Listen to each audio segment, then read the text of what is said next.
Good evening, I'm Shane Jones, leading the news at 7.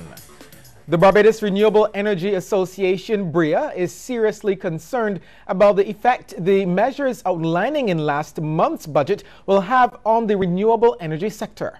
The association's president, Aidan Rogers, believes these measures will negatively impact stakeholders. Therefore, he's calling for some to be repealed or exemptions granted for certain businesses.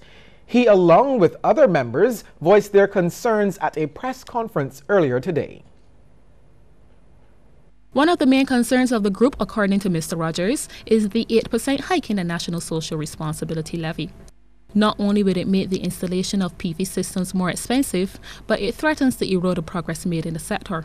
In July of last year, the Fair Trading Commission would have provided the first feed-in tariff that would provide some stability and some certainty in creating that investment environment.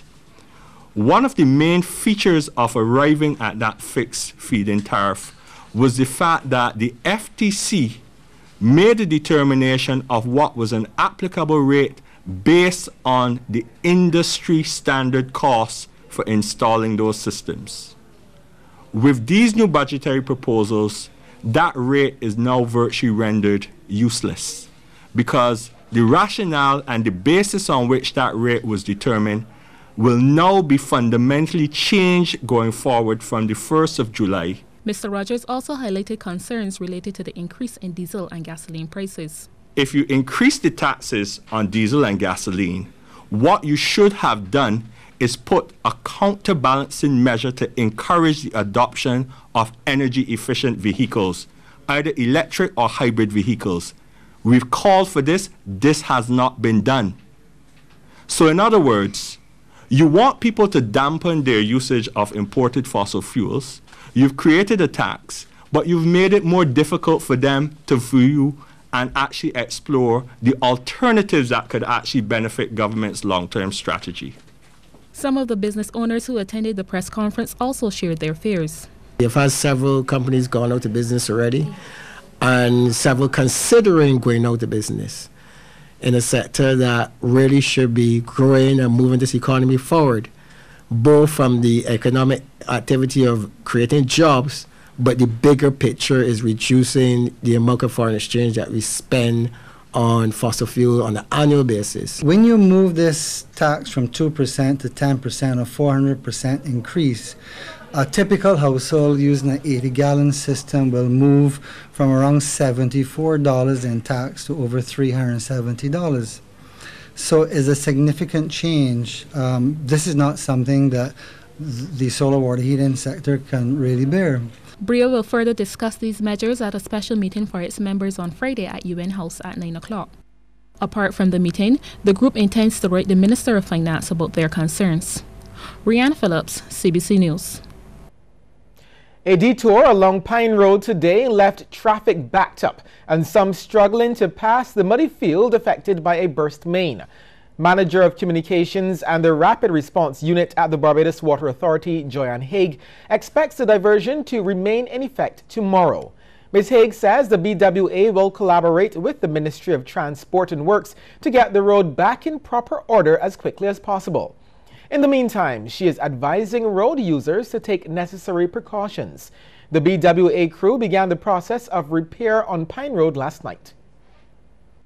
Yesterday, the 15-inch main on the Pine Road ruptured.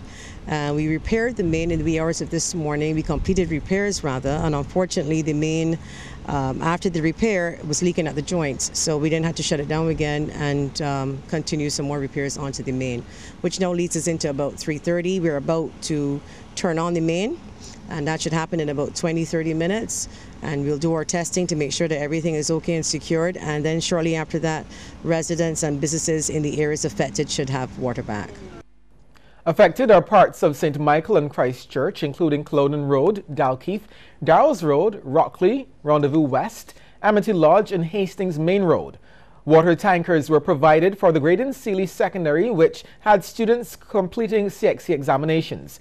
District workman David Clark assures his crew is working hard and asks for the public's assistance. It does be challenging sometimes, that's what you could tell you. In a situation like this, right, the public, you can't tell nobody that the water gonna be on within an hour. Like what the guys experienced yesterday. You might tell somebody water gonna be on in an hour, and then you will experience something else. When you turn back on, it might burst from someplace else, and that's fresh water you will go do. And shortly before news time, Ms. Haig reported that water had started returning to residents in the affected areas. She's apologized on behalf of the BWA for the inconvenience caused. There will be a major change to this year's Crop Over opening gala and ceremonial delivery of the last canes. That's according to Acting Chief Cultural Officer at the National Cultural Foundation, Alison Seeley-Smith. Speaking at the launch of the event, Ms. Seeley-Smith says because sugar harvesting has become more mechanized, the current method of selection for the king and queen of the crop is impractical. With effect from the 2017 First Citizens Crop Over Opening Gala, a new system of recognizing workers from all spheres of the sugar industry is being implemented. This year, we are honoring 2 outstanding workers in the sugar industry nominated by their peers. They will be from the Port Vale Sugar Factory, and you'll find out who they are and more about them at the opening gala. This year's edition of the event is being tagged Is We Story and will be held at King George V Memorial Park on Saturday, June 24th. The event's producer, Karen Pastena, outlined some of the activities that patrons can expect. A special feature which also is a part of what is happening in cultural development at the NCF, and that's our oral history project.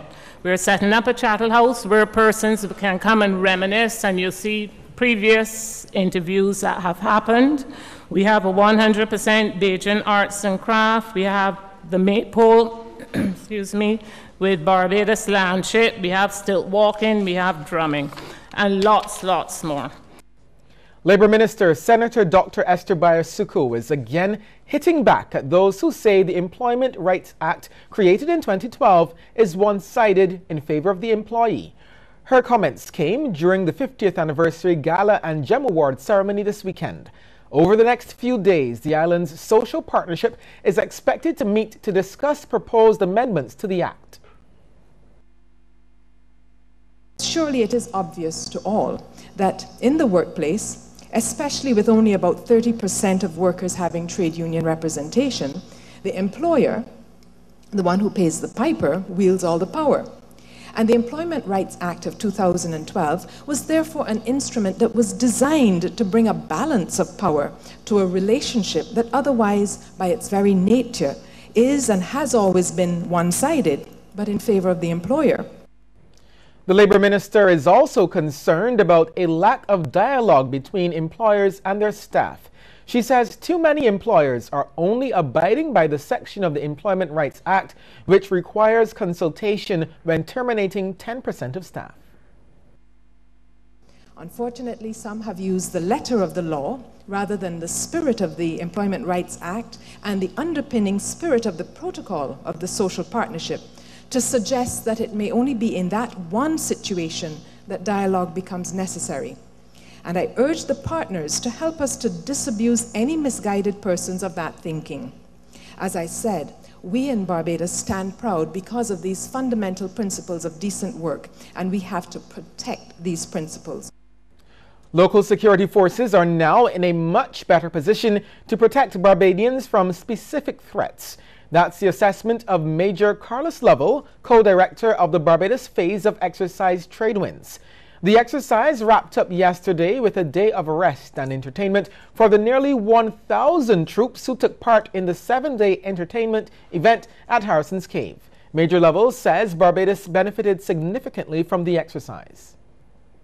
We have improved our security apparatus based on the lessons we learned, based on the opportunity to practice some of those skills that we would not necessarily get to practice because we're not normally faced with a threat on the magnitude as what was presented during Tradewinds.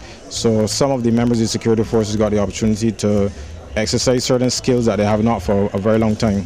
So In the aftermath of exercise trainings, I would say that Barbados is in a good, or the security forces in Barbados are in a very good position to protect the citizens of Barbados from any external or internal threat of a criminal or transnational organized crime nature.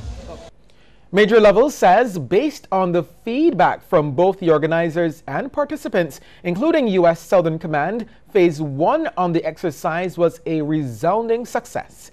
He says the exercise met the training objectives that were set out, and the troops successfully improvised and solved several unplanned challenges that came up. We have been successful with regard to the exercise itself, and we have even gone beyond what the exercise was designed to try to achieve. We've gone beyond that, and we've had several lessons learned from exercise trainings, which we'll be utilizing in future to help to develop the National Emergency Management System and improve the security apparatus in Barbados in terms of protecting Barbados and its citizens from external criminal elements. Phase 2 of exercise Tradewind starts in Trinidad tomorrow. Suggestions that developers of the proposed Hyatt-centric hotel attempted to sidestep regulations are being refuted. In fact, Director of Vision Development, Mark Maloney, says it's taken them 2 years to reach the current stage of development. He's also taken issue with the controversy surrounding whether all the necessary impact studies have been conducted. Had we been required to, if in fact it was needed, we would have. So we haven't circumvented any requirements for any studies. In fact, we have done more studies on this project than any project in Barbados has ever had to do. And our town planning application process has been a period of 2 years. That's how long it has taken us to get to where we are today. So by no means have we circumvented any process or had any favoritism in terms of treatment, because the requirements for us on this project, we've done a heritage impact assessment. Mr. Maloney was taking questions from the media during an interactive meeting with the public at the proposed site for the hotel on Bay Street. Regarding concerns that the Hyatt may have an adverse effect on the area's designation as a UNESCO World Heritage Site, Mr. Maloney says they have engaged the relevant bodies to ensure that does not happen. We've actually engaged in the World Heritage bodies and the UNESCO and so on. We've engaged all of those people privately on their concerns and have addressed everything that we have had to, according to the law and according to the regulatory agencies, and also the concerns you ask about. Is it that we are not interested in hearing from the people? We are. And in fact, privately, we've heard from everyone. We haven't brought everything that we've done out in the media. It's a private project. Over 40 new medical practitioners have joined the medical team. They have completed their 5-year journey of hard work in medical training, both theory and practical. Their annual oath-taking ceremony was held over the weekend, where they were awarded prizes for their achievements.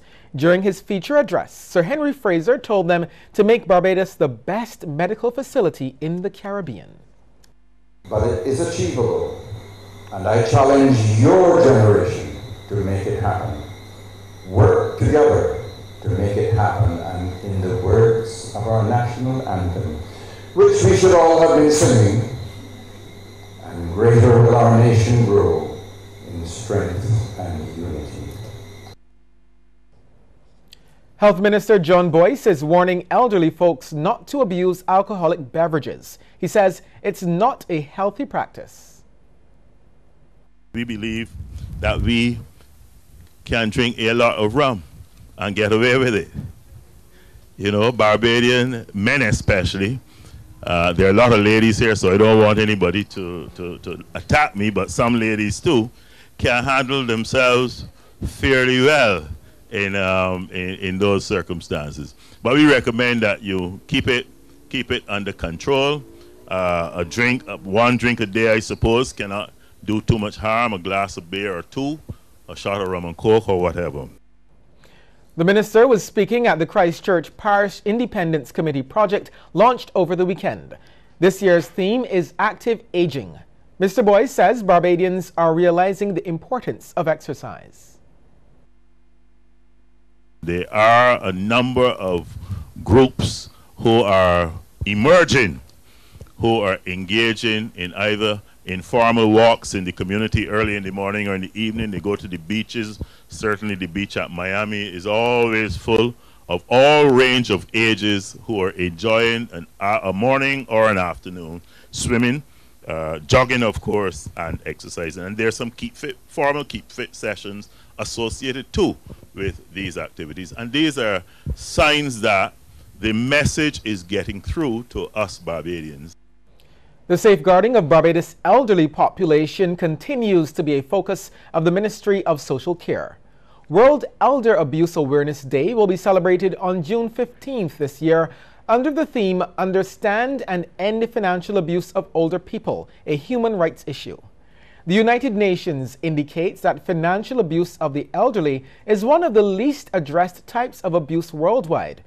However, Social Care Minister Steve Blackett says his ministry, through the National Assistance Board, has been compiling data on the topic and is working on building awareness. He revealed that the NAB and the National Planning Committee for Older Persons have drafted a protocol guiding the prevention, reporting, investigation, and management of elder abuse. This protocol, along with the National Policy on Aging, promotes safeguarding the rights of older persons, procuring legal protection where it is now not provided, and helping to create an environment that is safe and free from exploitation and abuse. The protocol is currently being reviewed within the ministry and will be submitted for the consideration of Cabinet very shortly. The minister was speaking at the Caribbean Wesleyan College Day and World Elder Abuse Awareness Worship Service at the White Park Wesleyan Holiness Church. He also revealed that Lancaster House in St. James, which provides safe temporary housing for elderly people in need, will be officially opened on June 14th. Meanwhile, senior pastor of the church, Reverend Esther Willoughby, reminded the congregation that the elderly can still make a valuable contribution to society. The wisdom gained from the experience of the elderly can save many of us from many pitfalls. So therefore, to abuse them, we are really missing out on a lot. Okay, we'll take a short break here and come back with more news.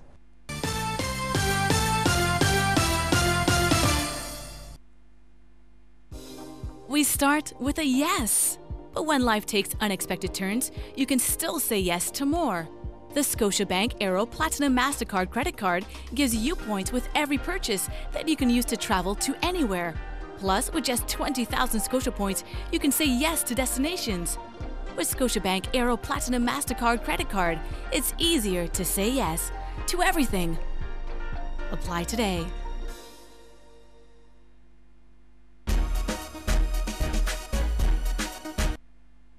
Don't let your data experience slow you down.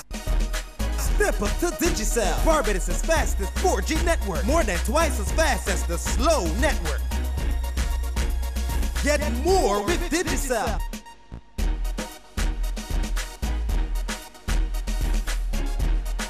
Digicel, the fastest 4G network in Barbados. Dial *153# to sign up to Digicel today. So, in an effort to test the credibility of this so-called speed squad, we have some random questions for you to answer. How quickly can you change clothes? The bag of groceries on the table. How fast can you guys prepare a meal? And go.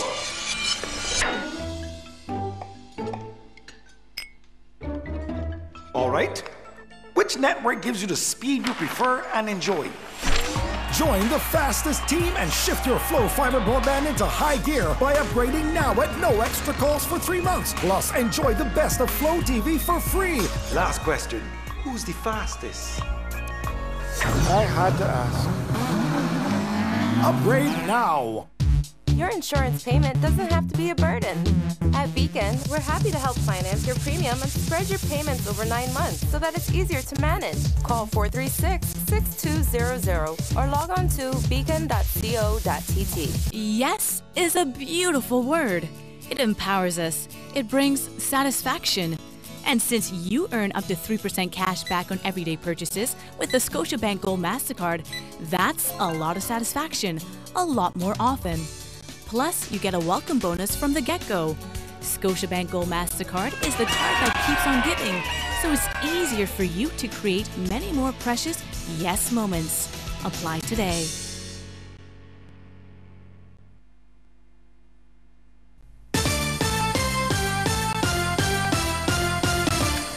The body of the young man found at Hangman Hill, St. Thomas, has been identified. It is that of 19-year-old Nathan Tyrell Green of Emerald Park West, St. Philip. Green's motionless body was discovered lying in a track by police officers Saturday evening, who were responding to reports of the discovery of a body in the area. Anyone who can provide any information that can assist with these investigations are asked to call the District D Police Station at 419-1729, Police Emergency Number 211, Crime Stoppers at 1-800-TIPS, that's 1-800-8477, or the nearest police station. Barbadians are being diagnosed with colon cancer on a daily basis. News of this from Public Relations Officer of Cancer Support Services, Antoine Williams. Mr. Williams says he, along with Dr. Saleh Griffith, are finalizing plans to launch an educational program. In talking with him, we'd recognize that colon cancer in particular, that Barbadians are being diagnosed daily as far as colon cancer is concerned. And so we are going to be launching an initiative which looks at this aspect of cancer, which speaks directly to early detection and screening and bringing some sense of understanding as far as colon cancer is concerned. He was speaking during a press conference to announce the Cancer Support Services annual conference to be held on June 24th. Medical professionals from the Caribbean and the United States of America will take a holistic approach to looking at cancer under the theme, "It's not a sprint, it's a marathon." Topics to be discussed include mental well-being, cancer in families, and the side effects of cancer treatments. Mr. Williams also used the occasion to thank Barbadians for their support after it was revealed in April that he had been diagnosed with stage 4 colon cancer. I've had the surgery, it's been successful, and I'm extremely pleased and thankful. As a matter of fact, I want through you to send a thankful note to Barbados for their overwhelming support in various forms. Prayers, best wishes, gifts. It has been truly heartwarming. And even in very simple ways, people just stopping and saying, "We wish you well." And that really does tug at the heartstring. Scores of Barbadians will be taught how to administer CPR correctly. It comes as they will be participating in training offered by Regal Development Solutions in its Sudden Cardiac Arrest project. The first session was held over the weekend for the 35 participants at the Sandy Crest Medical Center. Emergency physician Dr. David Byers says it's a crucial program as many people don't know how to administer CPR. We've noticed that over the last few years, we've had a number of cases of people going into cardiac arrest, sudden cardiac arrest of all walks of life, young, old, etc. And some of them has made their way into the media. In fact, there was talk of a whole rash of sudden deaths occurring. And when we actually had a look in terms of these deaths, there was one common thread in that the folk who were around when these people collapsed, there wasn't a whole lot done with respect to CPR in an effort to save their lives. Minister of Culture Stephen Lashley participated in the session and praised the organizers for rolling out public training. He says CPR knowledge would be beneficial in everyday situations and even at crop over for band leaders. It is something that I think needs to be known because you have to be able to do it correctly.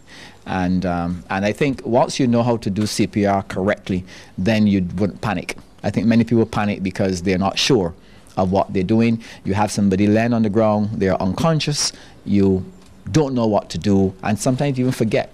So it's important that, this particular exercise, not only persons involved in crop over, I would want to know that at least most Barbadians are trained in CPR, at least one person per family.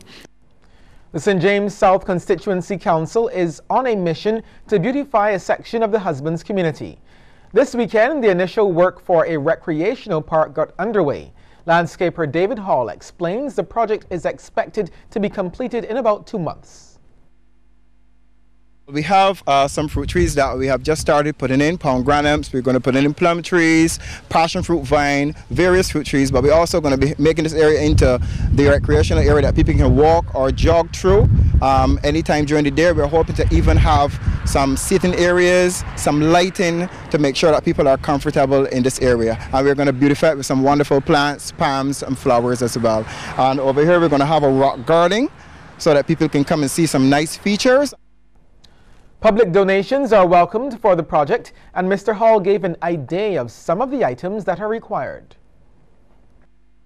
Some of the items that we're hoping to receive from the public, from private sector, one of the items would be solar lighting, because obviously we want to make sure that the area is secured at night, and that gives the opportunity for any person that wants to contribute to this particular area the chance to have their particular product highlighted, and this is the chance also to have technology incorporated in a social space. So that's what we're hoping for. Benches, even if we have 2 nice seating areas, which we want to have located in our space as well. So that's another area that some person can come and contribute. After the break, we'll take a look at stories making headlines across our region. Diamond Dazzler, it's time to play. Diamond Dazzler, the new instant $250,000 scratch game from the Barbados Lottery. Available at select lottery outlets.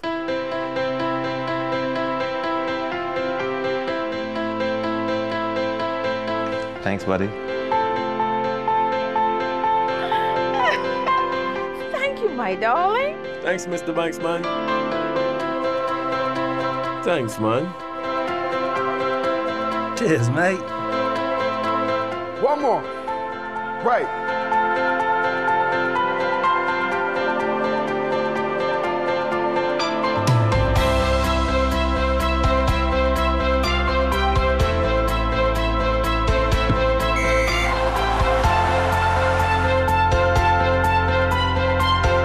Thanks, man.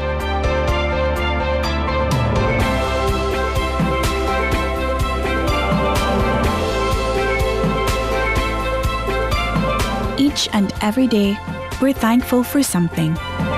And we're thankful for you. We couldn't do it without you.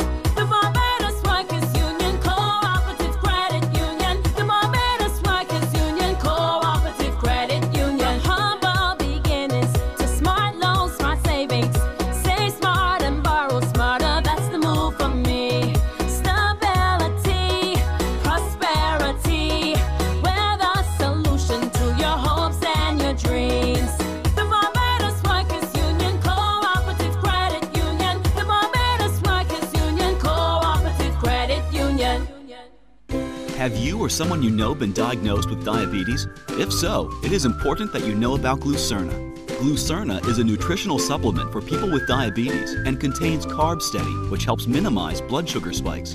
Manage your diabetes with Glucerna. Glucerna, nutrition for people with diabetes, designed for you.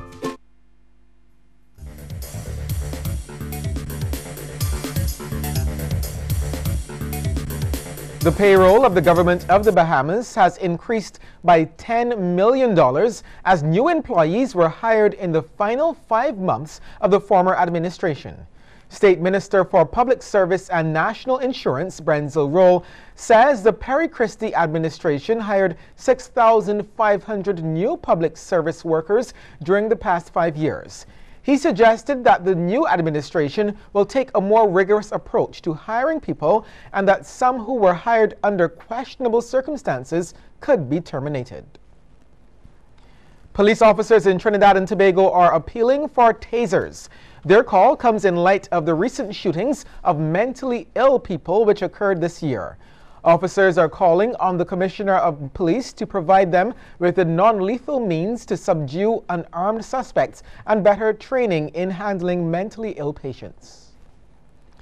Puerto Ricans have overwhelmingly voted for statehood. But the U.S. Congress, which is the only body that can approve new states, will ultimately decide whether the status of the U.S. Commonwealth changes. 97% of the votes in the non-binding referendum favored statehood and increased over the results of a 2012 referendum.